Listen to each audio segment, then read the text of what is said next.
All right, people, how you doing? The weather's miserable. I'm at the tail end of a cold, so I thought I'd just do a quick video inside on the importance of a crop and how lucky we are now because our cameras have got loads of megapixels. We can crop in and get perhaps 2 shots from 1 shot if you haven't got a zoom lens. I'll show you what I mean. I don't do it a huge amount, but because I shoot with a wide lens, I shoot with a 14 to 35 sometimes, I shoot with a 14 to 35 most of the time. In fact, someone commented on one of my videos saying, oh, it's nice to see you using a longer lens, which is, I should do really. One of the big mistakes I made was I sold my RF 24 to 105 f4. Awesome bit of glass. If you've got one, don't sell it. I sold it because I wanted to get my 14 to 35. Biggest regret of my life, or one of them anyway. So yeah, I just wanted to do a quick video on the importance of what a crop can do to a shot. The wife and I have been married a couple of weeks back. It was our wedding anniversary. It was our wedding anniversary, and we'd been married for 20 years. Lucky woman. So we treated ourselves to a little, like a wooden lodge thing over near a place called Bantham Beach. Cracking little spot, lovely. It was just an excuse to put a log burner on and drink some red wine and go for a walk and chill and all the rest of it. When we went for a walk along the coast, and as we was coming back, there's a couple of pictures I'll show you here of the RNLI on Bantham Beach. You can see from these 2 pictures here, the clouds were starting to brew, and I knew that something was going to happen. I knew that it was just one of those days where I think I wish I'd had all my camera gear with me, and I wish I could have recorded a YouTube because it would have made a brilliant video. But anyway, this is what I got from it. We was walking back from a walk, and as we was sort of heading back towards, we parked the car by the beach. I said to the wife, I'm just going to walk along the beach. And she's like, yeah, crack on. Because I've always got my camera with me. I literally walked down on the beach. The wife went back to the car. I was only on the beach for 10 minutes. And the following shots are what I got within this 10 minutes. It just, the skies just went boom and opened up, and it was amazing. You can see in this picture here, a little quad, bottom left-hand side, Burr Island out in the distance on the horizon there. And you can see the clouds were just starting to form on top. Now, bearing in mind, I only had my wide-angle lens, my 14 to 35. So I thought, ooh, I'm going to walk along the beach a bit. I could see the sunlight coming in from the left. See what I can get. And I had in mind, because I have a wide-angle lens, Bantham's one of those beaches where you can walk out for 20 minutes and the water's still only up to your kneecaps. The foreground can become just like a mirror. So my intentions were to walk along, get the camera nice and low, get a reflection in the foreground on the wet sand, this amazing sky that was starting to open up with some colour coming through. And this was the first shot I took. What was it? Was it ISO 100, 14mm, 500ths of a second at f10.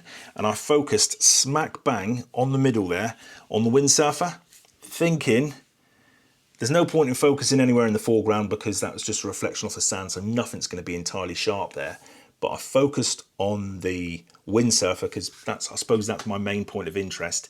And if I am to crop this picture in the future, that will definitely be the main point of interest. So you've got to remember that when you're taking shots sometime.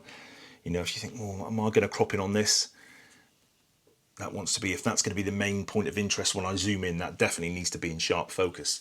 So, yeah, but anyway, this is a shot. I'm banging up on screen. Absolutely love it. Great reflections in the foreground on the wet sands. Love this sky. I love the colour. I love the blue moody skies. And then it just opened up. And the sun, I don't know what time was this? I forget what time it was now. It should say on here somewhere. Late afternoon. It was. In fact, yeah, it was about an hour before sunset. 'Cause when the wife and I went for the walk, I thought, I wonder if I can time this when I come back. The sun would be setting. But we were a bit too early. Had a bit of an edit, had a play around, and this, in fact, I'll show you what the before and after shot. That's the before and after. Raw shot on the left, and my edited shot on the right. So you see, I haven't really overly played with it. I've just pumped up the colours a little bit. On the left here, there is warmth, but it's quite a flat, warm file. So I've just bumped it up a bit. What have I done? I've had a little bit of a crop straight in the horizon because I held the camera down on the floor using the LCD screen. Funked up the sky a little bit.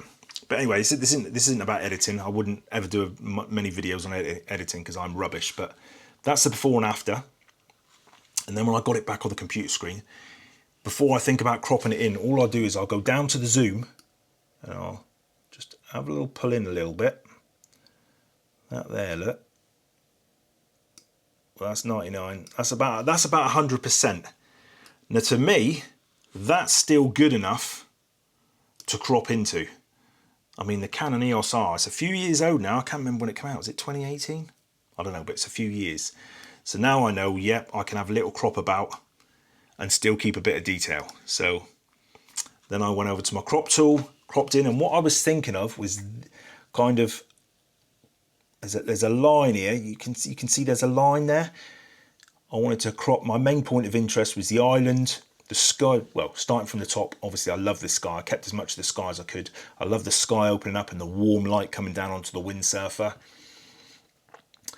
And my main, I suppose, was just under a third in the foreground of this, as long as I got the reflection of the windsurfer there, and a bit of a crop. And then when I did crop, 16:9 crop I did. I had a little crop, and sorry, my computer is so slow. This was the final crop I got. So, one picture, 2 shots. I think they're both definitely good enough to print. I don't know what this is going to look like back on YouTube, but clear as you like on my computer. Funky clouds opening up, warm light coming through, nice reflection on the beach. Absolutely love it.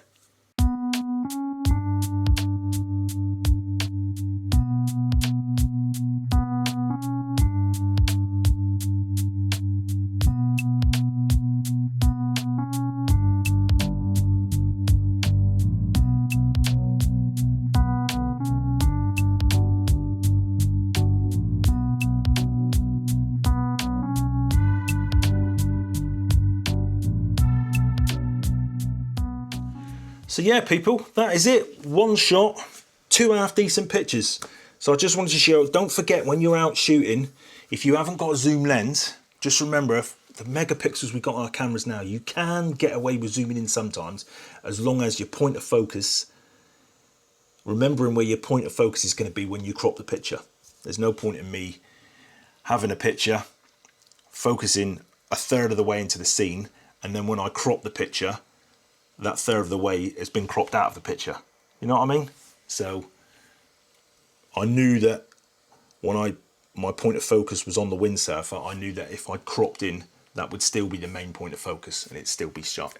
It would still be sharp. So yeah, just a quick one from me, just to say, cropping is probably one of the most powerful tools we've got in the box, I reckon.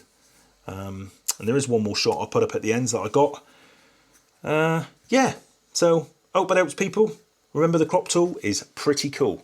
As always, there's an affiliate link down below for Bevan filters. Not that I used any today, but which is rare for me. I wish I'd had my 70 to 200 in my pocket. It would have been ideal, or my 24 to 105, which I sewed like a muppet. But yeah, cheers for watching, people. Have a great weekend. This is going out on Friday. See you in the next vid. Cool. Which hopefully will be from outside, because I hate doing videos indoors. It's horrible. See you in the next vid. Cool. Cheers. Bye.